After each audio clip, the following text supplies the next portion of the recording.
Good morning. അപ്പോൾ നമ്മളിപ്പോൾ എടുത്തുകൊണ്ടിരിക്കുന്നത് development financial ഇൻസ്റ്റിറ്റ്യൂഷൻസിനെ കുറിച്ചിട്ടാണ്. അപ്പോൾ കഴിഞ്ഞ ക്ലാസ്സിൽ നമ്മൾ നബാർഡിനെ കുറിച്ചിട്ട് അതേപോലെ സ്റ്റേറ്റ് ഫിനാൻഷ്യൽ കോർപ്പറേഷൻസ് ഇതൊക്കെ കണ്ടതാണ്. ഈ ഒരു ക്ലാസ്സിൽ നമ്മൾ നോക്കാനായിട്ട് പോകുന്നത് small industries development bank SIDBI. അപ്പോൾ IDBIനെ കുറിച്ച് കണ്ടതായിരുന്നു. അപ്പോൾ ജനറലി അത് ഓവറോൾ ഇൻഡസ്ട്രീസിനെ പ്രൊമോട്ട് ചെയ്യാനുള്ളൊരു ഡെവലപ്മെൻറ്റ് ഫിനാൻഷ്യൽ ഇൻസ്റ്റിറ്റ്യൂഷനാണെന്നുള്ളത് നമ്മൾ കണ്ടതാണ്. ഇവിടെ നോക്കാനായിട്ട് പോകുന്നത് ആദ്യം തന്നെ SIDBIനെ കുറിച്ചിട്ടാണ്, small industries development bank of India. Okay, അപ്പോൾ ഇത് എന്നാണ് ഇത് എസ്റ്റാബ്ലിഷ് ചെയ്തതെന്ന് വെച്ചാൽ 89-ലാണ് എസ്റ്റാബ്ലിഷ് ചെയ്യുന്നത്. ഇതിൻ്റെ ഓപ്പറേഷൻ സ്റ്റാർട്ട് ചെയ്യുന്നത് 90-ലാണ്, ഏപ്രിൽ 1990-ലാണ്. ഓക്കെ, അപ്പോൾ ഇത് എസ്റ്റാബ്ലിഷ് ചെയ്യുന്നത് സ്ഥാപിക്കപ്പെടുന്നത് 89-ലാണെങ്കിലും ഇതിൻ്റെ പ്രവർത്തനം ആരംഭിക്കുന്നത് 1990 ഏപ്രിലാണ്. ഇതിൻ്റെ ഹെഡ് ഓഫീസ് വരുന്നത് ലക്നൗവിലാണ്. ഉത്തർപ്രദേശിൻ്റെ തലസ്ഥാനമായ ലക്നൗവിലാണ് ഇതിൻ്റെ തലസ്ഥാനമുള്ളത്. പിന്നെ ഇത് മെയിനായിട്ട് എന്തിനു വേണ്ടിയിട്ടാണെന്ന് വെച്ചാൽ സ്മോൾ സ്കെയിൽ ഇൻഡസ്ട്രീസിന് വേണ്ടിയിട്ടാണ്. ചെറുകിട വ്യാപാരികൾക്ക് അവർക്ക് ഫിനാൻസിന്, അതായത് അവർക്ക് ലോണ് കിട്ടാനും ബിസിനസ് നടത്താനൊക്കെ ഉള്ള ആവശ്യങ്ങൾക്കായിട്ട് അവരുടെ ആവശ്യത്തിനാണ്, ചെറുകിട വ്യാപാരികളുടെ ആവശ്യത്തിനായിട്ടാണ് SIDBI പ്രവർത്തിക്കുന്നത്. ഇതൊരു സെൻട്രൽ ഗവൺമെൻറ് അണ്ടർടേക്കിംഗ് ആണ്. പ്രധാന എയിം എന്താണ്? Promote and develop small industries. അപ്പോൾ ചെറുകിട വ്യാപാരികളെ സഹായിക്കുക എന്നുള്ളത് വളരെ ഇമ്പോർട്ടൻ്റ് ആയ കാര്യമാണ്. എല്ലാവർക്കും വൻകിട വ്യാപാരികൾ പെട്ടെന്ന് ആവാൻ സാധിക്കില്ല അല്ലേ? അപ്പോൾ സാധാരണക്കാരന് വളർന്നു വരണമെന്നുണ്ടെങ്കിൽ ഈ ചെറുകിട സംരംഭങ്ങൾ തുടങ്ങിയിട്ട് ചെയ്യാൻ സാധിക്കുള്ളൂ. അപ്പോൾ അതിന് അവരെ സഹായിക്കുക എന്നുള്ളത് വളരെ ഇമ്പോർട്ടൻ്റ് ആണ്. ഓക്കെ, അപ്പോൾ ഇവർക്ക് വാല്യുബിൾ ഫാക്ടേഴ്സ് ഓഫ് പ്രൊഡക്ഷനൊക്കെ പ്രദാനം ചെയ്തുകൊണ്ട് അതേപോലെ ഫിനാൻസ് ഒക്കെ പ്രദാനം ചെയ്തുകൊണ്ട് ഇവരെ സഹായിക്കുന്ന, ചെറുകിട വ്യാപാരികളെ സഹായിക്കുന്ന ഒരു സ്ഥാപനമാണ് ഈ SIDBI. ഓക്കെ, ഇനി അടുത്ത സൈഡിങ് ശ്രദ്ധിക്കാം. Objectives of SIDBI.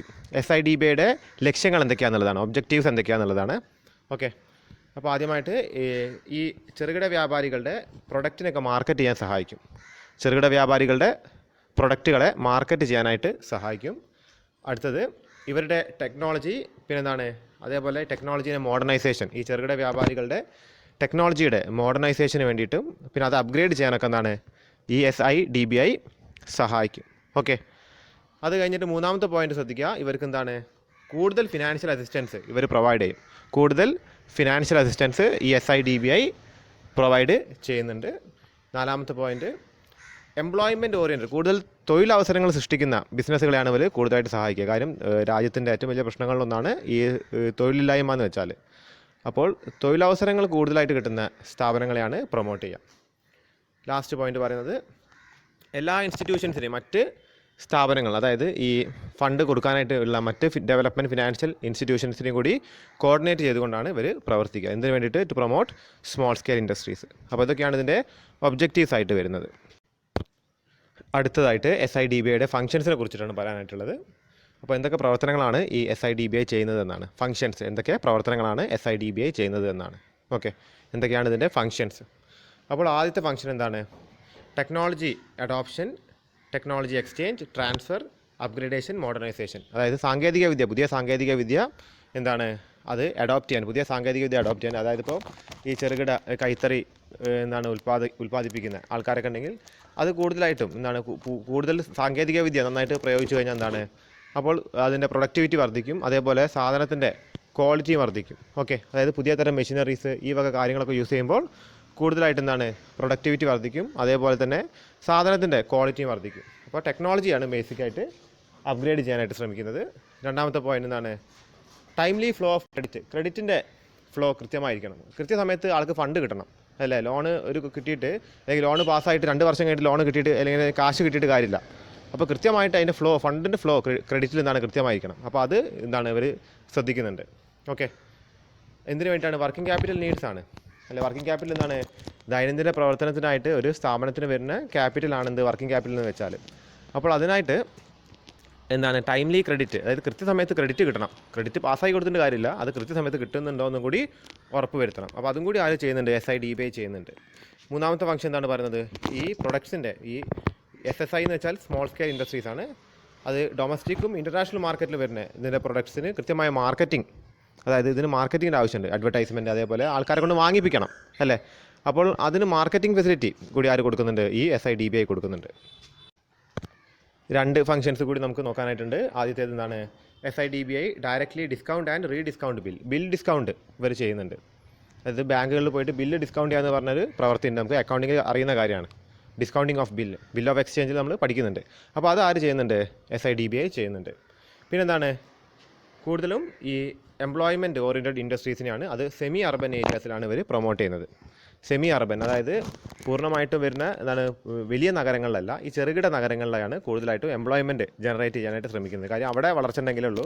കാര്യം ഇപ്പോൾ ബോംബെ, ഡൽഹി, കൊൽക്കത്ത, അതേപോലെ ബാംഗ്ലൂർ, ചെന്നൈ, ഹൈദരാബാദൊക്കെ ഫുള്ളി ഡെവലപ്ഡ് സിറ്റീസായി. ഇനി അവിടേക്ക് ചേക്കേറുന്നത് എന്താണ്, അവിടെയുള്ള ആൾക്കാർക്ക് തന്നെ എന്താണ് ഇപ്പോൾ അത്യാവശ്യം തൊഴിലും കാര്യങ്ങളൊക്കെ ആയി നിൽക്കുകയാണ്. ഇനി കൂടുതൽ ആൾക്കാർ എന്താണ് ഇനി വളർന്നുകൊണ്ടിരിക്കുന്ന നഗരങ്ങൾ, ഇപ്പോൾ സെമി അർബൻ ഏരിയാസ്, ഇപ്പോൾ പറയുകയാണെങ്കിൽ കോഴിക്കോട് അതൊരു സെമി അർബൻ ഏരിയ വളർന്നുകൊണ്ടിരിക്കുകയാണ്.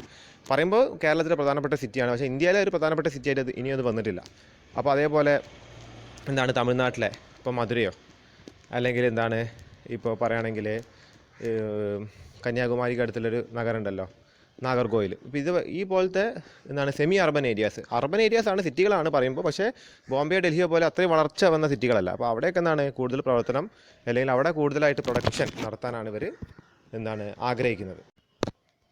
ഇനി അടുത്ത ചോദ്യം ശ്രദ്ധിക്കാം. What are different finance facilities provided by SIDBI? എന്തൊക്കെ തരം വായ്പകളാണ് SIDBI പ്രൊവൈഡ് ചെയ്യുന്നത് എന്നാണ്. എന്തൊക്കെ തരം വായ്പകളും ലോണുകളൊക്കെയാണ് SIDBI പ്രൊവൈഡ് ചെയ്യുന്നത് എന്നാണ് ചോദ്യം. Okay, finance facilities provided by SIDBI. Okay, അപ്പോൾ അതിൽ ആദ്യം തന്നെ ഡയറക്റ്റ് ഫിനാൻസ് കൊടുക്കുന്നുണ്ട്. അപ്പോൾ എന്തൊക്കെയാണ് ഡയറക്റ്റ് ഫിനാൻസ് എന്ന് നോക്കാം. SIDBI provides financial assistance by providing direct finance features as given below. അപ്പോൾ ഡയറക്റ്റ് ആയിട്ട് കൊടുക്കുന്ന ഫിനാൻസുകൾ എന്തൊക്കെയാണ്? ഒന്ന് വർക്കിംഗ് ക്യാപിറ്റൽ അസിസ്റ്റൻസ് ആണ്, ദൈനംദിന എന്താണ് ബിസിനസ് ആവശ്യങ്ങൾക്കായിട്ട് എന്താണ് ലോണുകൾ പാസ്സായി കൊടുക്കുക, അതാണ് ആദ്യത്തേത്. രണ്ടാമത്തെ ടേം ലോൺ അസിസ്റ്റൻസ് ആണ്, അത് ദീർഘകാലത്തേക്കുള്ള ലോണുകൾ, ഇപ്പോൾ 5 വർഷത്തേക്കോ 6 വർഷത്തേക്കോ 10 വർഷത്തേക്കോ 15 വർഷത്തേക്കോ കൊടുക്കുന്ന ലോണുകൾ, അതാണ് ടേം ലോൺ. അത് ഇവരെ ക്യാപിറ്റൽ അസറ്റ് സമാഹരിക്കാനായിട്ടായിരിക്കും അധികം എന്താണ് യൂസ് ചെയ്യുക. ഇപ്പോൾ ബിൽഡിംഗ് കെട്ടാനോ മെഷീനറി വാങ്ങാനോ ഇതൊക്കെ ആയിരിക്കും ടേം ലോൺ യൂസ് ചെയ്യുക. ഓക്കെ, ഇനി എക്സ്പോർട്ടൊക്കെ നടത്തുന്ന ചെറുകിട സ്ഥാപനങ്ങളാണെങ്കിൽ അവർക്ക് ഫോറിൻ കറൻസിയിൽ ലോൺ കൊടുക്കും. പിന്നെ അതേപോലെ എന്താണ് ബിൽസ് റിസീവബിളിന് നേരത്തെ പറഞ്ഞതാണ്, ബിൽസ് റിസീവബിളൊക്കെ എന്താണ് അത് ഡിസ്കൗണ്ട് ചെയ്യാനൊക്കെ സഹായിക്കും. അപ്പോൾ എന്താണ് റിസീവബിൾസിന് ഉള്ള സപ്പോർട്ട് കൊടുക്കും. പിന്നെ എന്താണ് equity support scheme for MSME, അതായത് മൈക്രോ സ്മോൾ മീഡിയം എൻ്റർപ്രൈസസ് ആണ് എന്ത് MSME എന്ന് വെച്ചാൽ. മൈക്രോ എന്ന് വെച്ചാൽ തീരെ ചെറിയ സ്ഥാപനങ്ങൾ, തീരെ ചെറിയ എന്താണ് ക്യാപിറ്റലോട് കൂടി നടത്തുന്ന സ്ഥാപനങ്ങൾ. പിന്നെ എന്താണ് ഒരു സ്മോൾ എന്ന് വെച്ചാൽ അതും ചെറുത് തന്നെ, പക്ഷേ മൈക്രോൻ്റെ അത്ര ചെറുതല്ല. പിന്നെ മീഡിയം എന്ന് പറയുമ്പോൾ ഒരു ഇടത്തരം എന്താണ് സ്ഥാപനങ്ങൾ, ക്യാപിറ്റലോട് കൂടി നടത്തുന്ന സ്ഥാപനങ്ങൾ. അപ്പോൾ ഇത്തരം സെക്ടേഴ്സിനൊക്കെ എന്താണ് ഇക്വിറ്റി സപ്പോർട്ട് കൂടി കൊടുക്കും. ഇവർ എന്താണ് അവരുടെ ഇക്വിറ്റി ഷെയറുകൾ വാങ്ങാനായിട്ടും കൂടി എന്താണ് സഹായിക്കും. ഓക്കെ, അപ്പോൾ ഇതൊക്കെയാണ് ഡയറക്റ്റ് ഫിനാൻസ് സപ്പോർട്ട് ആര് കൊടുക്കുന്നത്? SIDBI കൊടുക്കുന്നത്. ഇനി ഡയറക്റ്റ് ഫിനാൻസ് കൂടാതെ അടുത്തതായിട്ട് വരുന്നത് ഇൻഡയറക്റ്റ് ഫിനാൻസ് ആണ്. ഡയറക്റ്റ് ഫിനാൻസ് കൊടുക്കുന്നുണ്ട്, അതായത് നേരിട്ടിട്ട് ബിസിനസ്സുകാർക്ക് കൊടുക്കുന്നതാണ് ഡയറക്റ്റ് ഫിനാൻസ്. ഇനി ഇൻഡയറക്റ്റ് എന്താണ് മറ്റ് സ്ഥാപനങ്ങൾക്ക് കൊടുത്തിട്ട് ആ സ്ഥാപനങ്ങൾ ബിസിനസ്സുകാർക്ക് കൊടുക്കും. അപ്പോൾ ഇൻഡയറക്റ്റ് ആയിട്ടാണ് ഫിനാൻസ് SIDBI കൊടുക്കുന്നത്. ഓക്കെ, അതായത് പ്രൈമറി ലെൻഡിങ് ഇൻസ്റ്റിറ്റ്യൂഷൻസിന് ഫിനാൻസ് ചെയ്യാണ്, അവരെന്ത് ചെയ്യുക പിന്നെ ബിസിനസ്സുകാർക്ക് കൊടുക്കുക ചെയ്യുക ഇൻഡയറക്റ്റിൽ. ഓക്കെ, അപ്പോൾ മെയിനായിട്ട് MSME സെക്ടറിനാണ് കൊടുക്കുന്നത്. അപ്പോൾ ഏതൊക്കെയാണ് ഈ ഇൻസ്റ്റിറ്റ്യൂഷൻസ്? അതായത് ചിലപ്പോൾ ഈ പ്രൈവറ്റ് ലെൻഡിങ് ഇൻസ്റ്റിറ്റ്യൂഷൻസിന് ഈ SIDBI ഇവർക്ക് ഫണ്ട് കൊടുക്കും, ഇവരെന്ത് ചെയ്യും ഇവർ ബിസിനസ്സുകാർക്ക് കൊടുക്കും. ഇപ്പോൾ SIDBI ഇവർക്ക് ഫണ്ട് കൊടുക്കും, ഇവർ ബിസിനസ്സുകാർക്ക് കൊടുക്കും. അല്ലെങ്കിൽ ബാങ്കുകൾക്ക് കൊടുക്കും, ബാങ്കുകൾ ബിസിനസ്സുകാർക്ക് കൊടുക്കും. അല്ലെങ്കിൽ സ്റ്റേറ്റ് ലെവൽ ഫിനാൻഷ്യൽ ഇൻസ്റ്റിറ്റ്യൂഷൻസിന് കൊടുക്കും, അവർ ബിസിനസ്സുകാർക്ക് ലോൺ കൊടുക്കും. അപ്പോൾ ഇവർ ഡയറക്റ്റ് ആയിട്ട് ഇവർക്കല്ല കൊടുക്കുന്നത്, എന്താണ് ഇൻഡയറക്റ്റ് ആയിട്ടാണ് കൊടുക്കുന്നത്. അതുകൊണ്ടാണ് ഇതിനെ ഇൻഡയറക്റ്റ് ഫിനാൻസ് എന്ന് പറയുന്നത്. പിന്നെ അടുത്ത ടൈപ്പ് ഓഫ് ഫിനാൻസ് എന്ന് വെച്ചാൽ മൈക്രോ ഫിനാൻസ് ആണ്. അത് വളരെ ചെറിയ തുക ഫിനാൻസ് ആയിട്ട് കൊടുക്കുക. അത് എന്താണ് സ്ക്രാച്ച് എന്ന്, അതായത് ഒന്നുമില്ലായ്മയെന്ന് സ്റ്റാർട്ട് ചെയ്യുന്ന ബിസിനസ്സുകാർക്ക് വളരെ ചെറിയ തുക കൊടുത്തുകൊണ്ട് അവരെ ബിസിനസ് സ്റ്റാർട്ട് ചെയ്യാൻ സഹായിക്കാം. ഇതാണ് മൈക്രോ ഫിനാൻസിനെ കൊണ്ട് ഉദ്ദേശിക്കുന്നത്. ചെറിയ ബിസിനസ്സുകാർക്കും ഓൺട്രപ്രനേഴ്സിനും, അതായത് സംരംഭകർക്കും. ഓക്കെ, അടുത്ത ചോദ്യം ശ്രദ്ധിക്കാം. What are different schemes of SIDBI? SIDBIയുടെ സ്കീമുകൾ എന്തൊക്കെയാണെന്നുള്ളതാണ്. അപ്പോൾ അവർ പ്രൊവൈഡ് ചെയ്യുന്ന സ്കീമുകൾ, ഓരോ സ്ഥാപനങ്ങൾ ഓരോ സ്കീമുകൾ പ്രൊവൈഡ് ചെയ്യില്ല, അതിൻ്റെ പേരുകളാണ് ഇവിടെ ചോദിക്കുന്നത്. അപ്പോൾ ആദ്യത്തെ സ്കീം എന്താണ്? National equity fund scheme. അപ്പോൾ നാഷണൽ ഇക്വിറ്റി ഫണ്ട് സ്കീം പേര് ഓർത്ത് വെക്കേണ്ടതാണ്, നാഷണൽ ഇക്വിറ്റി ഫണ്ട് സ്കീം. അപ്പോൾ ആ സ്കീം ഒരു പ്രൊവൈഡ് ചെയ്യുന്ന ഒരു സ്കീമാണ്. എന്തിനാണിത്? ഇക്വിറ്റി സപ്പോർട്ട്, അതായത് ഇക്വിറ്റി ഷെയർ ക്യാപിറ്റൽ വാങ്ങിയിട്ട് ചെറുകിട വ്യാപാരികളെ അല്ലെങ്കിൽ ടൈനി സെക്ടറിലുള്ള പുതിയ ഓൺട്രപ്രനേഴ്സിനെ, പുതിയ പ്രോജക്റ്റുകൾ സെറ്റപ്പ് ചെയ്യുന്ന ഓൺട്രപ്രനേഴ്സിനെ സഹായിക്കാനായിട്ട് ഇക്വിറ്റി ഷെയറുകൾ വാങ്ങിക്കൊണ്ട് അവർ സഹായിക്കുന്ന സ്കീമാണ് നാഷണൽ ഇക്വിറ്റി ഫണ്ട് സ്കീം. അത് കഴിഞ്ഞിട്ട് എന്താണ്? Technology development and modernisation fund scheme. അതായത് ടെക്നോളജി ഡെവലപ്പ് ചെയ്യാനും അതിനെ മോഡേണൈസ് ചെയ്യാനും ഫണ്ട് കൊടുക്കുന്ന സ്കീമാണ്. ഇതും എന്താണ് ഈ സ്മോൾ സ്കെയിൽ യൂണിറ്റ്സിന് ഈ ടെക്നോളജി അപ്ഗ്രേഡ് ചെയ്യാനും മോഡേണൈസ്, അതായത് നിലവിലുള്ള ടെക്നോളജിയെ മോഡേണൈസ് ചെയ്യാനൊക്കെ കൊടുക്കുന്ന ഒരു സ്കീമാണ് ഈ technology development and modernisation fund scheme. അത് കഴിഞ്ഞിട്ട് മൂന്നാമത്തെ സ്കീം എന്താണ്? Single window scheme. ഇതെന്താണ്? ഇത് ടേം ലോൺ ഫിക്സഡ് അസറ്റിനും അതേപോലെ വർക്കിംഗ് ക്യാപിറ്റലിനും ഒരേ ഏജൻസി മുഖാന്തരം ടേം ലോൺ, അതായത് ദീർഘകാലത്തേക്ക് യൂസ് ചെയ്യുന്ന ലോണുകളും അല്ലെങ്കിൽ മെച്യൂരിറ്റി വരുന്ന ലോണുകളും അതേപോലെ വർക്കിംഗ് ക്യാപിറ്റലിന് വരുന്ന ലോണുകളും അതിൻ്റെ എന്താണ് ടേം ചെറുതായിരിക്കും. അത് മണി മാർക്കറ്റ് ഇൻസ്ട്രുമെൻറ്റ്സ് ആയിരിക്കും ഈ പറയുന്ന വർക്കിംഗ് ക്യാപിറ്റൽ ലോൺസ്. അപ്പോൾ ഇത് രണ്ടും പ്രൊവൈഡ് ചെയ്യാൻ ഒരേ ഏജൻസിയെ ഏൽപ്പിക്കുന്നതിൻ്റെ പേരാണെന്ത്? ഈ പറയുന്ന സിംഗിൾ വിൻഡോ സ്കീം എന്ന് വെച്ചാൽ.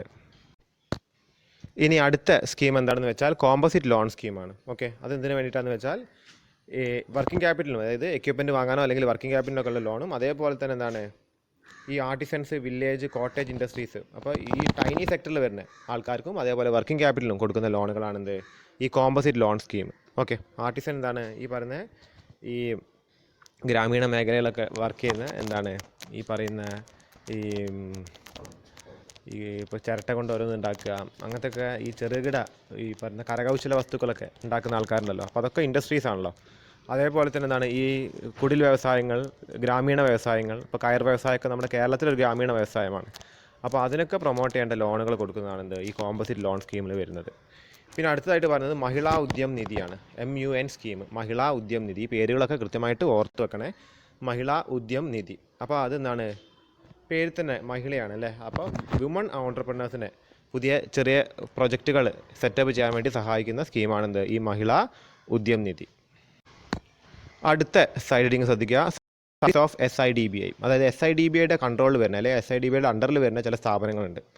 അവർ നിയന്ത്രിക്കുന്ന സ്ഥാപനങ്ങൾ ഏതൊക്കെയാണെന്ന് നോക്കാം. അതിൻ്റെ പേരുകളാണ് ഓർത്ത് വെക്കാനായിട്ടുള്ളത്. ഒന്നെന്താണ് SIDBI വെഞ്ചർ ക്യാപിറ്റൽ ലിമിറ്റഡ്. അത് ഇതിൻ്റെ അണ്ടറിൽ വരുന്നൊരു സ്ഥാപനമാണ്. അത് കഴിഞ്ഞിട്ട് credit guarantee fund trust for micro and small enterprises, CGTMSE. Okay, അത് കഴിഞ്ഞിട്ട് SME റേറ്റിംഗ് ഏജൻസി, സ്മേര എന്നറിയപ്പെടുന്ന SME rating agency of India. അത് ക്രെഡിറ്റ് റേറ്റിംഗിൻ്റെ ഒരു ഏജൻസിയാണ് സ്മേര എന്ന് വെച്ചാൽ. അത് ചെറുകിട വ്യാപാരികളുടെ. ഓക്കെ, സ്മോൾ മീഡിയം എൻ്റർപ്രൈസസിൻ്റെ ക്രെഡിറ്റ് റേറ്റിംഗ് കൃത്യമായ സമയത്ത് എന്താണ് അവർ ലോൺ എടുക്കുമ്പോൾ അടയ്ക്കുന്നുണ്ടോ അതൊക്കെ റേറ്റ് ചെയ്യേണ്ട ഏജൻസീസ് ഉണ്ടാവും. അപ്പോൾ അതിനുള്ളൊരു ഏജൻസിയാണ് ഈ സ്മേര എന്ന് വെച്ചാൽ. അത് കഴിഞ്ഞിട്ട് ഇന്ത്യ SME ടെക്നോളജി സർവീസസ്, അതും ഇതിൻ്റെ അണ്ടറിൽ വരുന്നൊരു സ്ഥാപനമാണ്. അതേപോലെ India SME asset reconstruction company, ICARC. അപ്പോൾ ഇതൊക്കെയാണ് SIDBIയുടെ അണ്ടറിൽ വരുന്ന സ്ഥാപനങ്ങൾ, സബ്സിഡറി ഇൻസ്റ്റിറ്റ്യൂഷൻസ്. അടുത്ത സൈഡിങ് ശ്രദ്ധിക്കുക, export and import bank of India. അപ്പോൾ ആ പേര് സൂചിപ്പിക്കുന്ന പോലെ തന്നെ ഈ ബാങ്ക് എന്തിനു വേണ്ടിയിട്ടായിരിക്കും പ്രവർത്തിക്കുന്നുണ്ടാവുക? രാജ്യത്തിൻ്റെ എക്സ്പോർട്ടും ഇമ്പോർട്ടിനും സഹായം കൊടുക്കാനായിരിക്കും ഈ ഒരു ബാങ്ക് പ്രവർത്തിക്കുന്നുണ്ടാവുക. ഓക്കെ, അപ്പോൾ ഇതൊരു സ്പെഷ്യലൈസ്ഡ് ഫിനാൻഷ്യൽ ഇൻസ്റ്റിറ്റ്യൂഷനാണ്. എന്തിനു വേണ്ടിയിട്ട്? എക്സ്പോർട്ടിനും ഇമ്പോർട്ടിനും സഹായിക്കാനാണ്. ഇത് ആരാണ് ഓൺ ചെയ്തിരിക്കുന്നത്? ഗവൺമെൻറ് ഓഫ് ഇന്ത്യയാണ് പൂർണ്ണമായിട്ട് ഓൺ ചെയ്തിരിക്കുന്നത്. Wholly own by government of ഇന്ത്യയാണ്. സെറ്റപ്പ് ചെയ്തിരിക്കുന്നത് 1982 എന്തിനു വേണ്ടിയിട്ട്? For financing, facilitating and promoting foreign trade in India. ഇന്ത്യയുടെ എന്താണ് രാജ്യാന്തര വ്യാപാരം അതിനെ സഹായിക്കാനാണ് പ്രധാനമായിട്ടും ഈ എക്സിം ബാങ്ക് അല്ലെങ്കിൽ എക്സ്പോർട്ട് ആൻഡ് ഇമ്പോർട്ട് ബാങ്ക്, ഇതിനറിയപ്പെടുന്നതാണ് എക്സിം ബാങ്ക് എന്നാണ് അത് പ്രവർത്തിക്കുന്നത്. ഇതെന്താണ് പ്രധാനമായിട്ടും ഒരു എക്സ്പോർട്ട് ക്രെഡിറ്റ്, അതായത് എക്സ്പോർട്ടേഴ്സിന് എന്താണ് ഫിനാൻസ് കൊടുക്കാൻ അല്ലെങ്കിൽ അവർക്ക് ഈ ലോണുകൾ കൊടുക്കാനാണ് പ്രധാനമായിട്ടും പ്രവർത്തിക്കുന്നത്. പിന്നെന്താണ് ഇത് ഇന്ത്യൻ ഇൻഡസ്ട്രീസിന് അല്ലെങ്കിൽ സ്മോൾ ആൻഡ് മീഡിയം എൻ്റർപ്രൈസസിന് എന്താണ് വളരെ സഹായകമാകുന്ന ഒരു സ്ഥാപനമായിട്ട് പിന്നീട് മാറുകയും ചെയ്തിട്ടുണ്ട്. ഓക്കെ, ഇനി ഈ എക്സിം ബാങ്കിൻ്റെ ഒബ്ജക്റ്റീവ്സ് എന്താണെന്നുള്ളതൊക്കെയാണ്, ഇതിൻ്റെ ലക്ഷ്യങ്ങൾ എന്തൊക്കെയാണെന്നുള്ളതാണ്. Okay, objectives of EXIM bank. അപ്പോൾ ആദ്യമായിട്ട് എന്താണ്? Ensure an integrated and coordinated approach in solving allied problems encountered by exporters in India. അതായത് ഇന്ത്യയുടെ എക്സ്പോർട്ടേഴ്സ്, ഇന്ത്യക്ക് കയറ്റുമതി ചെയ്യുന്ന ആൾക്കാർ അനുഭവിക്കുന്ന പ്രശ്നങ്ങളെ അതൊരു കോർഡിനേഷനിലൂടെ എല്ലാവരെയും സഹകരണത്തോട് കൂടിയിട്ട് ആ പ്രശ്നങ്ങളെ പരിഹരിക്കാനാണ് ഇവർ ആദ്യമായിട്ട് ശ്രമിക്കുന്നത്, അല്ലെങ്കിൽ ഇവരുടെ ലക്ഷ്യം അതാണ്. രണ്ടാമത്തെ പോയിന്റ് എന്താണെന്ന് വെച്ചാൽ to pay specific attention to exports of capital good. അതായത് ഇന്ത്യയുടെ ഒരു പ്രധാന പ്രശ്നം എന്താണെന്ന് വെച്ചാൽ നമ്മുടെ ക്യാപിറ്റൽ ഗുഡ്സ്, നമ്മുടെ മെഷീനറീസ്, നമ്മുടെ ടെക്നോളജി ഉള്ള സംഗതികളൊക്കെ നമ്മൾ ഇമ്പോർട്ട് ചെയ്യുന്നത്. ഇപ്പോൾ മെഷീനറീസ് കാര്യങ്ങളൊന്നും ഇവിടെ ഉണ്ടാക്കുന്നില്ല. അപ്പോൾ അതും വേണമെങ്കിൽ ഇവിടെ ഉണ്ടാക്കാവുന്ന കാര്യങ്ങളാണ്. അത് ഉണ്ടാക്കണമെന്നുണ്ടെങ്കിൽ അതിൻ്റേതായൊരു ബുദ്ധി നമ്മൾ പ്രയോഗിച്ചാൽ മതി. കാര്യം എഞ്ചിനീയറിങ്ങും കാര്യങ്ങളൊക്കെ ഇവിടെ ഒരുപാട് കുട്ടികൾ പഠിച്ച് ഇറങ്ങുന്നുണ്ട്. പക്ഷേ എന്താണ് കൃത്യമായിട്ടുള്ള ഇത്തരം എന്താണ് ക്യാപിറ്റൽ ഗുഡ്സ് ഒന്നും ഇവിടെ കൃത്യമായിട്ട് ഉണ്ടാക്കുന്നില്ല, അല്ലെങ്കിൽ അതിൻ്റെ ഒരു ഇന്നോവേഷൻ നടക്കുന്നില്ല. പുതിയ തരം ഒരു മെഷീനറിയോ ഇപ്പോൾ പുതിയ തരത്തിൽ എന്താണ് എന്തെങ്കിലും ഉൽപ്പാദിപ്പിക്കാൻ സാധിക്കുന്നൊരു മെഷീനറി ഒന്നും ഇവിടെ തയ്യാറാക്കുന്നില്ല. അപ്പോൾ അത് എന്താണ് ഒരു പ്രോബ്ലമാണ്. അപ്പോൾ അതിനൊരു അറ്റൻഷൻ കൊടുക്കണം. ഓക്കെ, അപ്പോൾ അതാണ് രണ്ടാമത്തെ ഒബ്ജക്റ്റീവായിട്ട് പറയുന്നത്. മൂന്നാമത്തെ എന്താണ്? ജോയിൻറ്റ് വെഞ്ചറിനെ എൻകറേജ് ചെയ്യുക and export of technical service. അപ്പോൾ ജോയിൻറ്റ് വെഞ്ചർ, വിദേശ സ്ഥാപനങ്ങളുമായിട്ട് ജോയിൻറ്റ് വെഞ്ചർ ഉണ്ടാക്കിയിട്ട്, ഇപ്പോൾ നമുക്കറിയാം അത് ഒരുവിധപ്പെട്ട എല്ലാ വാഹനങ്ങളൊക്കെ എന്താണ് ഈ ജോയിൻറ്റ് വെഞ്ചറിലാണ് ഇവിടെ തയ്യാറാകുന്നത്. കാറുകളൊക്കെ ഉണ്ടാകുന്നത് ഇന്ത്യൻ കമ്പനിയും ഒരു ഫോറിൻ കമ്പനിയും കൂടി ചേർന്നിട്ടൊക്കെയാണ് ഇത് ഉണ്ടാക്കുന്നത്. അപ്പോൾ അതൊക്കെ എക്സിം ബാങ്കിൻ്റെ ഒരു ഒബ്ജക്റ്റീവാണ്. പിന്നെ അതേപോലെ ടെക്നിക്കൽ സർവീസ് എന്താണ് നമുക്ക് കയറ്റുമതി ചെയ്യാൻ. ഓക്കെ, പിന്നെ ലാസ്റ്റ് പോയിന്റ് എന്താ പറയുന്നത്, to extend buyers credit and lines of credit. അതായത് ക്രെഡിറ്റ് പ്രൊവൈഡ് ചെയ്യുക, അതായത് ലോണ്, ബയേഴ്സിനുള്ള ലോണ് പ്രൊവൈഡ് ചെയ്യുക. ഓക്കെ, അപ്പോൾ ഇതൊക്കെയാണ് എന്ത് ഒബ്ജക്റ്റീവ്സ് ഓഫ് എക്സിം ബാങ്കിൽ വരുന്നത്. ഇനി അടുത്തത് ഫങ്ഷൻസ് ഓഫ് എക്സിം ബാങ്ക് ആണ്. എക്സിം ബാങ്കിൻ്റെ പ്രവർത്തനങ്ങൾ എന്തൊക്കെയാണെന്നുള്ളതാണ്. അപ്പോൾ അത് പ്രധാനമായിട്ട് എന്താ പറയുക, എക്സിം ബാങ്ക് പേര് തന്നെ ഉണ്ട്, എന്താണ് എക്സ്പോർട്ടും ഇമ്പോർട്ടും പ്രൊമോട്ട് ചെയ്യുക, പ്ലാൻ ചെയ്യുക, ഡെവലപ്പ് ചെയ്യുക. അതിനൊരു പ്ലാനിങ്ങോട് കൂടിയിട്ട് അതിനെ എന്ത് ചെയ്യുക, കൂടുതൽ ഉന്നതിയിലേക്ക് എത്തിക്കുക. എക്സ്പോർട്ടിനും ഇമ്പോർട്ടിനും. ഇമ്പോർട്ടും അത്യാവശ്യം വേണം രാജ്യത്ത്. ഇമ്പോർട്ട് തീരെ ഇല്ലാതെ എന്നാലും നമുക്ക് വിദേശത്ത് ഉണ്ടാക്കുന്ന സാധനങ്ങളെ കുറിച്ചിട്ടൊന്നും ധാരണ ഉണ്ടാവില്ല. പിന്നെ അവരെങ്ങനെയാണ് അവരുടെ ക്വാളിറ്റി കാര്യങ്ങളെക്കുറിച്ചൊക്കെ നമുക്ക് അറിവ് വേണം. അപ്പോൾ അത് ആദ്യം എക്സ്പോർട്ട് ചെയ്യണം. പിന്നെ ഒരുപാട് സംഗതികൾ, ഇന്ത്യയിൽ ഇല്ലാത്ത ഒരുപാട് അസംസ്കൃത വസ്തുക്കളൊക്കെ വിദേശത്ത് നിന്ന് വരാനുണ്ട്. അപ്പോൾ അതൊക്കെ പ്രൊമോട്ട് ചെയ്യണം. പിന്നെ രണ്ടാമത്തെ പോയിന്റ് എന്താണ്, providing technical administrative and managerial assistance for promotion, management and expansion of export. അപ്പോൾ എക്സ്പോർട്ട് പ്രൊമോട്ട് ചെയ്യാൻ വേണ്ടിയിട്ട് അതിന് ടെക്നിക്കൽ, അഡ്മിനിസ്ട്രേറ്റീവ്, മാനേജീരിയൽ ഈ വക സഹായങ്ങൾ.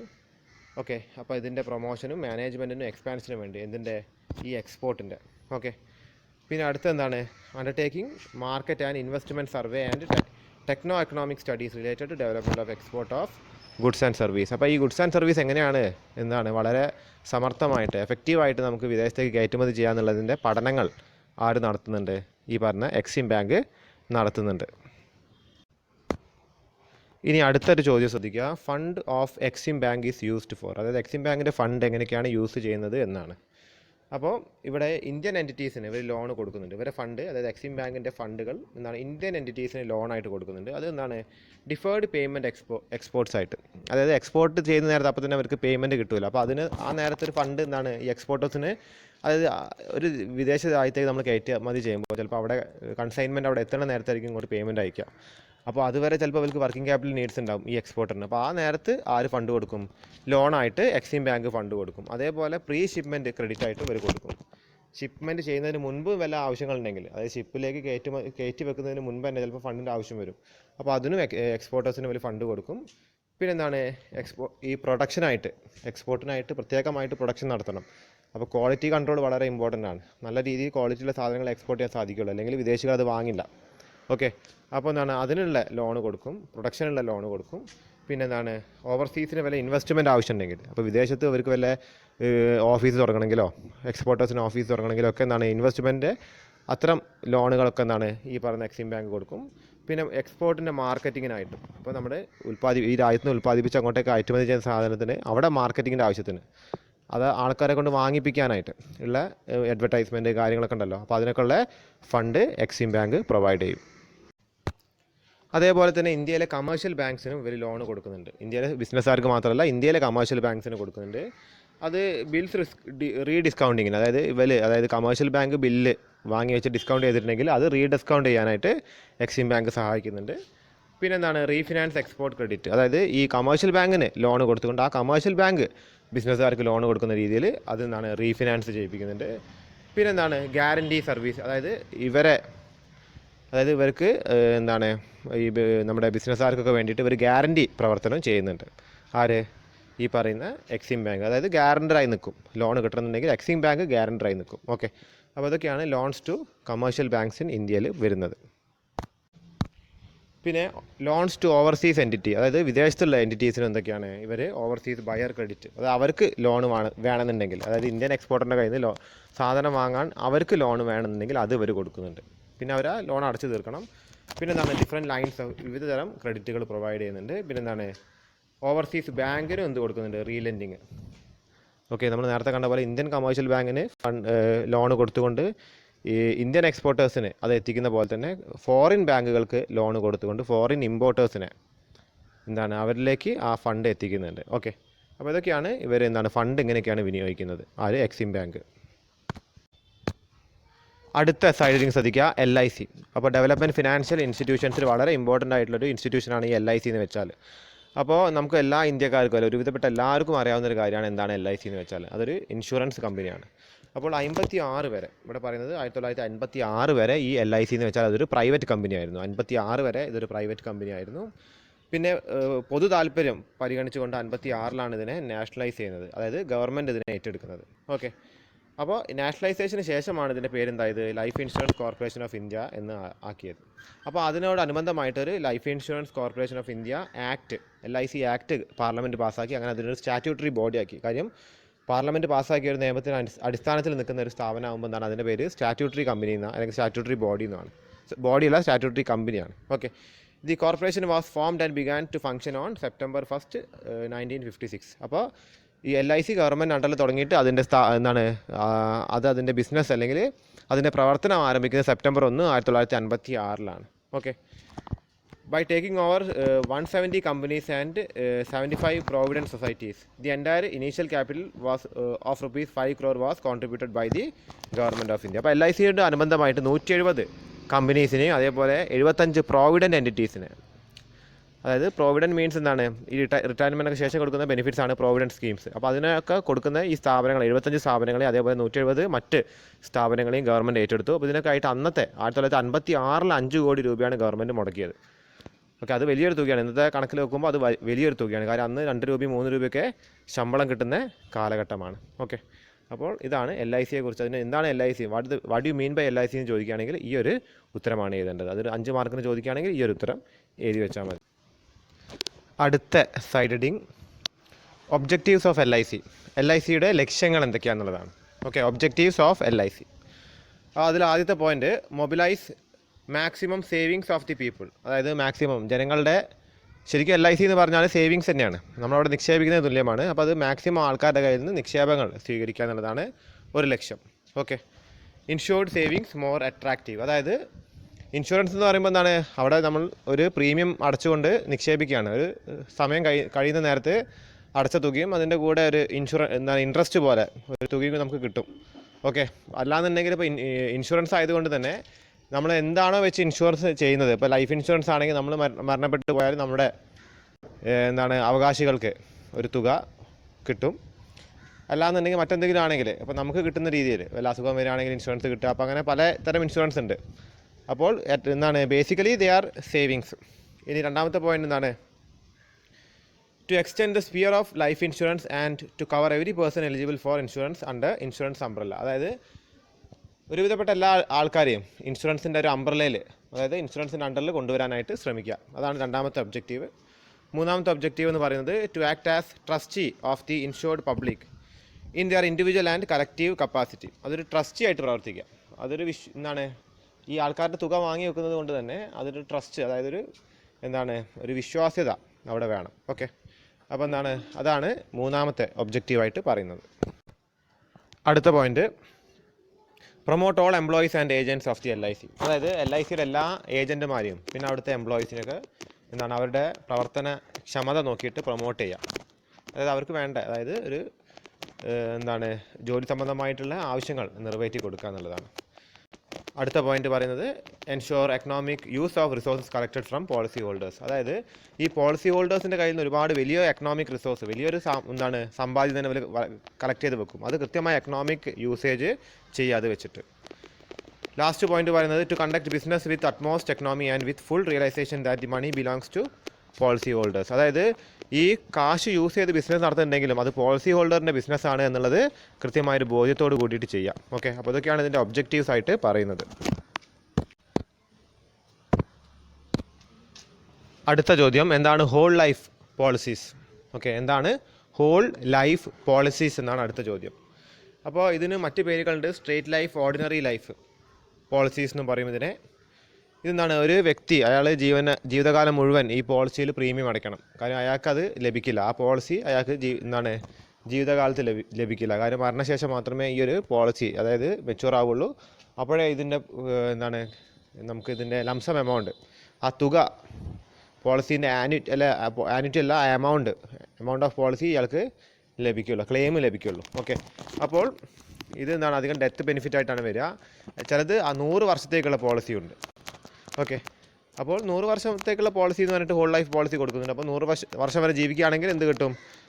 ആ എമൗണ്ട് ജീവിച്ചിരിക്കുമ്പോൾ തന്നെ ചിലപ്പോൾ കിട്ടാൻ ചാൻസ് ഉണ്ട്. പക്ഷേ ഒരാൾ 100 വയസ്സ് കഴിഞ്ഞ് കിട്ടുന്നത് എന്താണ്, അതിന് എത്രമാത്രം പ്രാധാന്യം ഉണ്ടെന്ന് അറിയില്ല. അതിന് വലിയ തുക നമുക്ക് 100-ആം വയസ്സിൽ കിട്ടിക്കഴിഞ്ഞാൽ എത്രമാത്രം പ്രാധാന്യം ഉണ്ടെന്ന് അറിയില്ല. കാര്യം നമുക്ക് മാക്സിമം ഒരു 1000 പേരിൽ ഒരു 1-2 പേരൊക്കെ 100 വയസ്സ് വരെ ജീവിക്കുകയുള്ളൂ. അപ്പോൾ ഇയാൾ ജനിച്ച പാടെ തന്നെ ഇയാളുടെ രക്ഷിതാക്കൾ ഒരു പോളിസി എടുത്തിട്ട് അത് ഇയാൾ കണ്ടിന്യൂസ് അടച്ചു പോകുന്ന നേരത്തെ അങ്ങനെ കിട്ടാനും ചാൻസ് ഉള്ളൂ. പക്ഷേ അധികം ഇത് ഡെത്തിലാണ് കിട്ടുക, മരണത്തിലാണ് കിട്ടുക. സാധാരണ കേസിലൊക്കെ മരണത്തിലാണ് കിട്ടുക. മരണത്തിൽ കിട്ടുമ്പോൾ അത് ടാക്സ് ഫ്രീ ആയിരിക്കും ഈ സ്ട്രേറ്റ് ലൈഫ് പോളിസി. അടുത്ത siding whole life policies single premium. Okay, അപ്പോൾ സിംഗിൾ പ്രീമിയം ലൈഫ് പോളിസീസ് ആണ്. അപ്പോൾ എന്താണ് ഇവിടെ ഉദ്ദേശിക്കുന്നതെന്ന് വെച്ചാൽ ഒരു സിംഗിൾ പ്രീമിയം അടയ്ക്കുക, അതായത് ഒറ്റ തവണ പ്രീമിയം അടയ്ക്കുക. അപ്പോൾ ഒറ്റ തവണ പ്രീമിയം അടയ്ക്കണമെങ്കിൽ വലിയൊരു തുകയായിരിക്കണം പ്രീമിയം അടയ്ക്കേണ്ടത്. ഏകദേശം പോളിസീൻ്റെ എമൗണ്ട്, ക്ലെയിമിൻ്റെ എമൗണ്ടോളം വരുന്ന തുക സിംഗിൾ പ്രീമിയമായിട്ട് അടയ്ക്കുക. അപ്പോൾ ഒന്നുകിൽ ഇത് മരണശേഷം ഒരു എമൗണ്ട്, അതായത് ഇപ്പോൾ ഒരു 10 ലക്ഷം അടച്ചാൽ ഒരു 12 ലക്ഷമോ 13 ലക്ഷമോ മരണശേഷം ലഭിക്കും. അല്ലെങ്കിൽ ഒരു നിശ്ചിത സമയം, അത് വലിയൊരു ടൈം പീരീഡ് ആയിരിക്കാം. ഓക്കെ, അപ്പോൾ അതാണ് ഇവിടെ സിംഗിൾ പ്രീമിയം വരുന്ന ഹോൾ ലൈഫ് പോളിസീനെ കൊണ്ട് ഉദ്ദേശിക്കുന്നത്. ഓക്കെ, അതൊരു ഡെത്ത് ബെനിഫിറ്റ് ആണ്. ലാർജ് സം ഓഫ് ക്യാഷ് ആണ് അതിൽ അടയ്ക്കുന്നത്. ഓക്കെ, അപ്പോൾ ചില വേരിയേഷൻസ് ഈ സിംഗിൾ പ്രീമിയത്തിൽ വരുന്നുണ്ട്. ഓക്കെ, അപ്പോൾ ഒരു broad range of funding option and cash out provisions ഒക്കെ അതിൽ വരും. വേണമെന്നുണ്ടെങ്കിൽ ഇടയ്ക്ക് വെച്ചിട്ട് വേണമെങ്കിൽ പിൻവലിക്കാൻ സാധിക്കുന്നു ഒന്ന്. അപ്പോൾ ഈ കിട്ടുന്ന ഇതിൻ്റെ പ്രീമിയത്തിൻ്റെ എമൗണ്ട്, അതായത് നമുക്ക് തിരിച്ച് ലഭിക്കുമ്പോൾ, അതായത് ഈ ക്ലെയിം ലഭിക്കുന്ന എമൗണ്ടിൻ്റെ അത്രയും വരില്ല, ചിലപ്പോൾ കുറച്ച് എമൗണ്ടൊക്കെ അതിൽ നിന്ന് കട്ട് ചെയ്തിട്ടായിരിക്കും അവർ നമ്മൾ പിൻവലിക്കുകയാണെങ്കിൽ തരിക.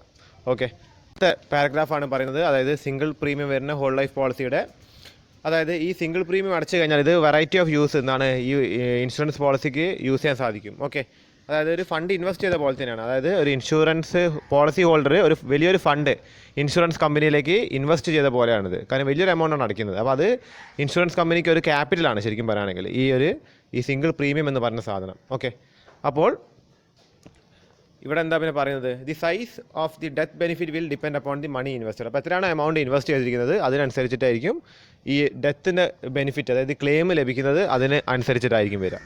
ഓക്കെ, അടുത്ത സൈഡ് ഹെഡിങ് ശ്രദ്ധിക്കുക, general insurance corporation of India, GIC, general insurance corporation of India. അപ്പോൾ ഇതും ഒരു തരം ഇൻഷുറൻസ് കോർപ്പറേഷനാണ്. പക്ഷേ അത് അധികവും ഈ സാധാരണ ഡൊമസ്റ്റിക് യൂസേഴ്സ് അല്ലെങ്കിൽ ഡൊമസ്റ്റിക് ക്ലയൻസിന് വേണ്ടിയിട്ടുള്ളതല്ല. അത് അധികം ഇൻഡസ്ട്രീസും ഇൻസ്റ്റിറ്റ്യൂഷൻസൊക്കെയാണ് അധികം ഇത് എടുക്കാറുള്ളത്. അപ്പോൾ ഇതൊരു നാഷണലൈസ്ഡ് ഒരു ഗവൺമെൻറ് കമ്പനിയാണ്. GIC എന്ന് വെച്ചാൽ general insurance corporation of India was formed in the recommendation of section 9 of GIBNA എന്ന് പറഞ്ഞൊരു ആക്റ്റാണത്. അപ്പോൾ അതിൻ്റെ സെക്ഷൻ 9 പ്രകാരമാണ് അതിലെ ആക്ട് 9 പ്രകാരമാണ് ഈ ജനറൽ ഇൻഷുറൻസ് രൂപീകരിച്ചിരിക്കുന്നത്. അടുത്ത side heading next type of development financial ഇൻസ്റ്റിറ്റ്യൂഷനാണ് ഈ UTI, unit trust of India. Okay, unit trust of India. അപ്പോൾ ഇതൊരു സ്റ്റാറ്റ്യൂട്ടറി പബ്ലിക് സെക്ടർ ഇൻവെസ്റ്റ്മെൻറ്റ് ഇൻസ്റ്റിറ്റ്യൂഷനാണ്. അപ്പോൾ സ്റ്റാറ്റ്യൂട്ടറി ഓർഗനൈസേഷൻ ആയതുകൊണ്ട് പാർലമെൻറ്റ് പാസ്സാക്കിയ ഒരു നിയമത്തിൻ്റെ അടിസ്ഥാനത്തിൽ വന്നൊരു സ്ഥാപനമാണ് ഈ UTI എന്ന് വെച്ചാൽ. അപ്പോൾ ആക്ട് ഏതാണെന്ന് വെച്ചാൽ unit trust of India act 1963. ആ ആക്ട്, അതായത് ഗവൺമെൻറ് പാസ്സാക്കിയത് ആ ആക്ട് 1963 UTI ആക്ട്. അപ്പോൾ അത് കാരണം 1964 ഫെബ്രുവരിയിലാണ് ഇത് സ്ഥാപിക്കപ്പെട്ടത്. UTI സ്ഥാപിക്കപ്പെട്ടത്. ഇതിൻ്റെ പ്രവർത്തനം ആരംഭിക്കുന്നത് ജൂലൈ 64. അപ്പോൾ എസ്റ്റാബ്ലിഷ് ചെയ്യുന്നത് ഫെബ്രുവരി 64. ഇതിൻ്റെ പ്രവർത്തനം ആരംഭിക്കുന്നത് ജൂലൈ 1964. അപ്പോൾ എന്തിനു വേണ്ടിയിട്ടാണ് ഇത് സ്മോൾ സേവേഴ്സ് ടു ഇൻവെസ്റ്റ്, അതായത് ചെറിയ രീതിയിൽ ഇൻവെസ്റ്റ് ചെയ്യാൻ ആഗ്രഹിക്കുന്ന വ്യക്തികൾക്കുള്ള ഒരു സ്ഥാപനമാണിത്. ഓക്കെ, അപ്പോൾ ഇതിന് റിസ്ക് ഡൈവേഴ്സിഫൈഡ് ആണ്. അപ്പോൾ ഇതിൽ ഇൻവെസ്റ്റ് ചെയ്ത് കഴിഞ്ഞാൽ, അതായത് ഷെയറിലൊക്കെ ഇൻവെസ്റ്റ് ചെയ്യുന്ന പോലെ തന്നെ, പക്ഷേ അത് റിസ്ക് ഡൈവേഴ്സിഫൈഡ് ആയതുകൊണ്ട് റിസ്ക് കുറച്ച് കുറയും. Okay, the unit holders if necessary can sell their units to UTI at the prices determined by UTI. അപ്പോൾ ഇവർ ഈ നിക്ഷേപിച്ചിരിക്കുന്ന യൂണിറ്റ്സ്, അപ്പോൾ അത് നമ്മുടെ ഷെയറിൻ്റെ സർട്ടിഫിക്കറ്റ് പോലെയാണ്. അപ്പോൾ അത് വീണ്ടും ഈ UTIക്ക് തന്നെ സെൽ ചെയ്തിട്ട് പൈസ ഈ ഇൻവെസ്റ്റേഴ്സിന് ലഭിക്കുന്നതാണ്. അപ്പോൾ അതിൻ്റെ പ്രൈസ് ഫിക്സ് ചെയ്യുന്നത് UTI ആണ്. ഓക്കെ, അടുത്ത side heading objectives of UTI. എന്തൊക്കെയാണ് UTIയുടെ ഒബ്ജക്റ്റീവ്സ്, അതിൻ്റെ ലക്ഷ്യങ്ങൾ എന്തൊക്കെയാണെന്നുള്ളതാണ്. അപ്പോൾ ആദ്യമായിട്ട് പറയുന്നത് promote and pool small savings from lower and middle income persons who cannot access stock exchange. അതായത് സ്റ്റോക്ക് എക്സ്ചേഞ്ച് ആക്സസ് ചെയ്യാൻ മടിയുള്ള അല്ലെങ്കിൽ ബുദ്ധിമുട്ടുള്ള ചെറിയ വരുമാനമുള്ള വ്യക്തികൾക്ക് ആണ് ഈ ഒരു UTIയിൽ ഇൻവെസ്റ്റ് ചെയ്യാൻ സാധിക്കുക. അപ്പോൾ അതാണ് അവരുടെ ലക്ഷ്യം. ഓക്കെ, അതായത് ഇവർക്ക് ഒരു ഇൻവെസ്റ്റ്മെൻറ്റ് ഓപ്പർച്യൂണിറ്റി എന്നുള്ളതാണ് ലക്ഷ്യം. അതായത് ചെറുതായിട്ട് അല്ലെങ്കിൽ ചെറിയ രീതിയിൽ വരുമാനമുള്ള വ്യക്തികൾക്ക് ഇൻവെസ്റ്റ് ചെയ്യാനായിട്ടാണ് ഈ യൂണിറ്റ്സിൽ ഇൻവെസ്റ്റ് ചെയ്യാൻ സ്റ്റോക്കിൽ അല്ലെങ്കിൽ സ്റ്റോക്ക് മാർക്കറ്റിൽ ഇൻവെസ്റ്റ് ചെയ്യുന്നതിനെക്കാട്ടി എളുപ്പമാണ്. അപ്പോൾ അതൊരു ഒബ്ജക്റ്റീവാണ്. രണ്ടാമതായിട്ട് പറഞ്ഞത് എന്താണ്? Provide them with an opportunity to share the benefits of prosperity resulting from rapid industrialisation in India.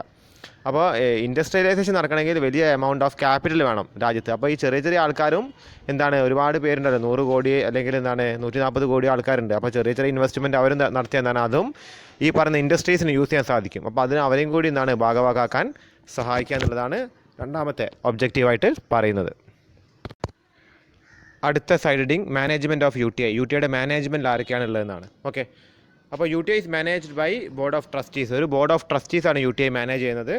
അപ്പോൾ അതിലൊരു ചെയർമാൻ ഉണ്ട്, പിന്നെ 4 മെമ്പേഴ്സ് ഉണ്ട്. അപ്പോൾ അതിന് നോമിനേറ്റ് ചെയ്യുന്നത് റിസർവ് ബാങ്ക് ഓഫ് ഇന്ത്യ, പിന്നെ ഒന്നിനെ നോമിനേറ്റ് ചെയ്യുന്നത് LIC, പിന്നെ മറ്റൊരു ആളെ നോമിനേറ്റ് ചെയ്യുന്നത് സ്റ്റേറ്റ് ബാങ്ക് ഓഫ് ഇന്ത്യ, പിന്നെ 2 മെമ്പേഴ്സിനെ നോമിനേറ്റ് ചെയ്യുന്നത് എലക്റ്റഡ് ബൈ കോൺട്രിബ്യൂട്ടിംഗ് ഇൻസ്റ്റിറ്റ്യൂഷൻസ്. അതിൽ UTIയിൽ കോൺട്രിബ്യൂട്ട് ചെയ്യുന്ന ഇൻസ്റ്റിറ്റ്യൂഷൻസിന് 2 മെമ്പേഴ്സിനെ എലക്ട് ചെയ്യാനും സാധിക്കും. അപ്പോൾ ഒരുപാട് ഇൻസ്റ്റിറ്റ്യൂഷൻസ് UTIയിൽ ക്യാപിറ്റലൊക്കെ കോൺസ്റ്റിറ്റ്യൂട്ട് ചെയ്യുന്നുണ്ട്. അപ്പോൾ അവർക്ക് വേണമെങ്കിൽ 2 മെമ്പേഴ്സിനെയും എലക്ട് ചെയ്യാൻ, അവർക്ക് ചേർന്നിട്ട് വോട്ട് ചെയ്തിട്ട് എലക്ട് ചെയ്യാൻ സാധിക്കും. ഓക്കെ, അപ്പോൾ ഇവർ ചേർന്നിട്ടാണ് UTIനെ മാനേജ് ചെയ്യുന്നത്. UTIൻ്റെ മാനേജ്മെൻറ്റിൽ വരുന്നത് ഇത്രയും പേരാണ്.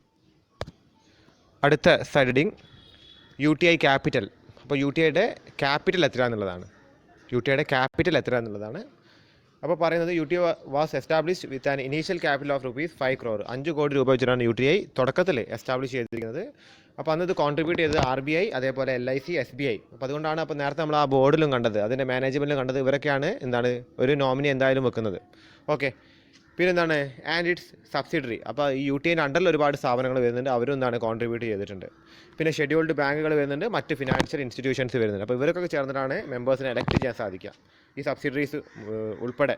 ഓക്കെ, പിന്നെ ഇനീഷ്യൽ ക്യാപിറ്റൽ എത്ര? 5 കോടിയായിരുന്നു. 1000 സർട്ടിഫിക്കറ്റ്സ് ആണ് അതിന് ഇഷ്യൂ ചെയ്തത്. 50,000 ആണ് ഓരോന്നിൻ്റെയും വില. 50,000 രൂപയാണ് ഓരോ സർട്ടിഫിക്കറ്റിൻ്റെ വില. അപ്പോൾ അത് വാങ്ങിയിട്ടാണ് ഇവർ ഈ 5 കോടി രൂപ തുടക്കത്തിൽ ഇൻവെസ്റ്റ് ചെയ്തത്. പിന്നെ to supplement its financial resources the trust can borrow from Reserve Bank of India. അപ്പോൾ ബാക്കിയുള്ള എന്തെങ്കിലും ഈ മോണിറ്ററി ആവശ്യങ്ങൾക്കായിട്ട് ഇവർക്ക് വേണമെങ്കിൽ RBIനോട് കടം വാങ്ങാൻ സാധിക്കുന്നതാണ് പറയുന്നത്. Repayable on demand within A period of 18 months. അതായത് 18 മാസം, 1.5 വർഷത്തിനുള്ളിൽ അത് റീപേയ്മെൻറ്റ് നടത്തണം. അങ്ങനത്തെ ലോണുകൾ RBIയുടെ കയ്യിൽ നിന്ന് UTIക്ക് വാങ്ങാൻ സാധിക്കും. അപ്പോൾ ഇത്രയാണ് UTIയുടെ ക്യാപിറ്റലിൽ വരുന്നത്. അടുത്ത സൈഡ് ഹെഡിങ് ശ്രദ്ധിക്കാം, ഫങ്ഷൻസ് ഓഫ് UTI. അതായത് UTIയുടെ പ്രവർത്തനങ്ങൾ എന്തൊക്കെയാണെന്നുള്ളതാണ്. ആദ്യത്തേത് mobilise the savings of relatively small investors. അതായത് ചെറിയ രീതിയിൽ ഇൻവെസ്റ്റ് ചെയ്യുന്ന ആൾക്കാരുടെ ഈ ഇൻവെസ്റ്റ്മെൻറ്റ് വാങ്ങിയിട്ട് അത് മൊബിലൈസ് ചെയ്യുക. അപ്പോൾ കോമൺ റിസോഴ്സിലേക്കാണ് ഇത് പോകുന്നത്. അപ്പോൾ അവിടേക്ക് വരും, ഒരു വലിയ ഫണ്ട് വരും. ചെറിയ ആൾക്കാരത് ഒരാൾ വാങ്ങി വെച്ചാൽ എന്തായി, അപ്പോൾ അവിടെ വലിയൊരു ഫണ്ട് അയാളെ കയ്യിലേക്ക് വരിക. ഇനി രണ്ടാമതായിട്ട് പറയുന്നത് channelise the small savings into productive investment. അതായത് പ്രൊഡക്റ്റീവ് ഇൻവെസ്റ്റ്മെൻറ്റിലേക്ക് ഈ സേവിങ്സിനെ ഉപയോഗിക്കുക. കാരണം വലിയൊരു ഫണ്ട് വരും, അത് പ്രൊഡക്റ്റീവായിട്ടുള്ള കാര്യങ്ങൾക്ക് നമുക്ക് എന്തെങ്കിലും ഒരു പ്രോഫിറ്റ് കിട്ടുന്ന കാര്യത്തിലേക്ക് അത് യൂസ് ചെയ്യാം. എന്നിട്ട് അതിൽ നിന്ന് കിട്ടുന്ന പ്രോഫിറ്റ്, അതായത് distribute the large economies to small income group. അതായത് ഇതിൽ നിന്ന് കിട്ടുന്ന പ്രോഫിറ്റ് ഈ നിക്ഷേപകർക്ക്, അതായത് സ്മോൾ ഇൻകം ഗ്രൂപ്പിന് തന്നെ വീതിച്ചു കൊടുക്കുക. പിന്നെ encourage savings of lower and middle class people. ലോവറും മിഡിൽ ക്ലാസ് പീപ്പിളും സേവിങ്സ് അത് പ്രൊമോട്ട് ചെയ്യുക, എൻകറേജ് ചെയ്യുക. അടുത്തത് sell needs to investors in different parts of country. രാജ്യത്തിൻ്റെ വിവിധ ഭാഗങ്ങളിലുള്ള ആൾക്കാർക്ക് ഈ നിറ്റ്സ് എന്ന് വെച്ചാൽ അതൊരു ഇൻവെസ്റ്റ്മെൻ്റ് ആണ്, അത് വിൽക്കുക.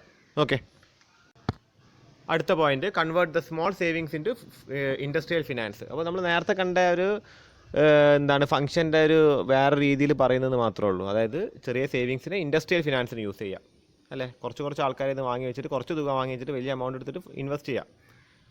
അടുത്ത point to give investors an opportunity to share the benefits and fruits of industrialisation in the country. അതായത് ഇൻഡസ്ട്രിയലൈസേഷൻ വർദ്ധിക്കുമ്പോൾ ഇതിൻ്റെ ബെനിഫിറ്റ് ഈ ഇൻവെസ്റ്റ് ചെയ്തിരിക്കുന്ന ചെറിയ ഇൻകം ഗ്രൂപ്പിന് പ്രൊവൈഡ് ചെയ്യുക.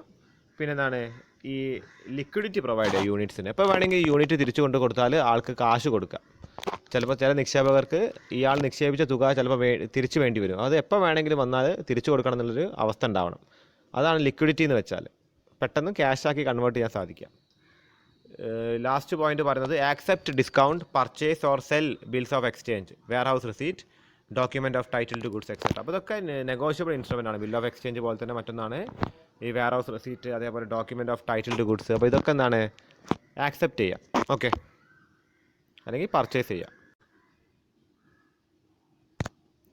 ഓക്കെ, അപ്പോൾ യു ടി ഐൻ്റെ അണ്ടറിൽ യു ടി ഐ നിയന്ത്രിക്കുന്ന ഒരുപാട് സ്ഥാപനങ്ങളുണ്ട്. അപ്പോൾ അത് ഏതൊക്കെയാണെന്നാണ്. അപ്പോൾ അതവിടെ കൊടുത്തിരിക്കുന്നത് യു ടി ഐ സബ്സിഡറീസ്. അപ്പോൾ ഏതൊക്കെയാണ് യു ടി ഐ സബ്സിഡറീസ് എന്നാണ്. അപ്പോൾ യു ടി ഐ നിയന്ത്രിക്കുന്ന സ്ഥാപനങ്ങളാണ്.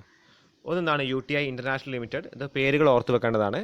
പിന്നെ U T I capital, U T I ventures, U T I retirement solution limited, U T I asset management company, U T I venture fund management. ഇതൊക്കെ എന്താണ് U T ഐൻ്റെ അണ്ടറിൽ വരുന്ന സ്ഥാപനങ്ങളാണ്. അടുത്ത സൈഡ് ഹെഡിങ് ശ്രദ്ധിക്കാം. U T I bank. Axis bank was formed as U T I when it was incorporated in 1994. അപ്പോൾ Axis bank U T ഐൻ്റെ അണ്ടറിൽ വരുന്നൊരു ബാങ്കാണെന്നാണ് പറയുന്നത്. When government of India allowed private players in banking sector. Okay, private പ്ലെയേഴ്സിനെ banking സെക്ടറിൽ allow ചെയ്തതിനു ശേഷം വന്നൊരു ബാങ്കാണിത്. The bank was sponsored together by the administrator of specified undertaking of the unit trust of India. അപ്പോൾ unit trust of ഇന്ത്യയുടെ അഡ്മിനിസ്ട്രേറ്ററാണ് ഇതിനെ പ്രൊമോട്ട് ചെയ്തത്.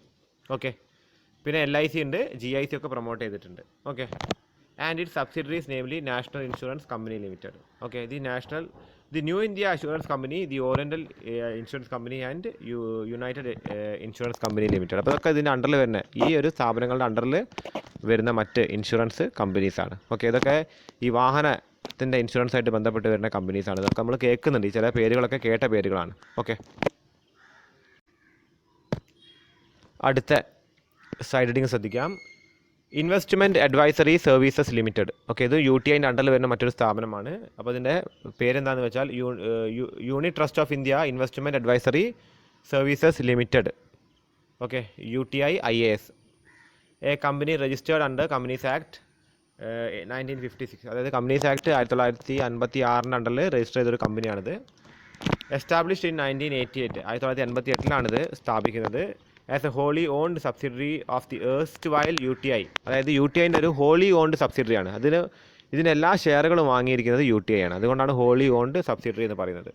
The statutory corporation established in 1963 towards mobilising savings of public and canalizing them into growth and development of industries in the country. UTI had a hand in almost all segments of industrial growth in the country. അതായത് നമ്മുടെ രാജ്യത്തിൻ്റെ industrial ഗ്രോത്തിൽ വലിയൊരു പങ്ക് വഹിച്ചൊരു സ്ഥാപനമാണ് ഈ UTI എന്ന് വെച്ചാൽ. Okay, അപ്പോൾ ഇത്രയും നോട്ട് നിങ്ങൾ എഴുതി വെക്കുക. എന്തെങ്കിലും ഡൗട്ട് തോന്നുകയാണെങ്കിൽ ചോദിക്കുക. ഓക്കെ.